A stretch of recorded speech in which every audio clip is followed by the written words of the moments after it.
Alam nyo guys, maganda kasi kapag tissue na nga po yung ginagamit natin na pagtuyo sa mga face natin, lalo na kapag naghihilamos tayo, para nga po, hindi tayo magkaroon ng mga pimples, kasi kapag yung towel po natin na ginagamit natin sa katawan natin, tapos hindi nga po natin siya nalalaman or napapalitan everyday, is maaari nga po tayo magka-pimples dyan. Unlike kapag tissue nga po, diba, isang gamitan lang. So, ito nga po si Royal Panda Tissue, ang aking pong laging ginagamit na tissue. Maganda po yung quality nito. 4 play na nga po. Ayan. 1, 2,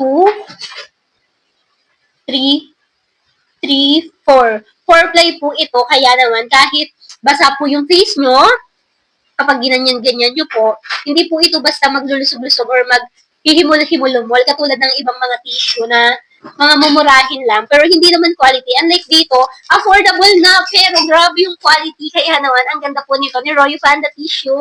Pwede niyo po itong gamitin sa kitchen, sa CR, sa room nyo, kahit saan sa bahay nyo. Sobrang ganda, Royal Panda Tissue. Ilalagay ko po ang link sa aking basket or di kaya naman po ay sa comment section. Yun lang po. Thank you for watching. Bye!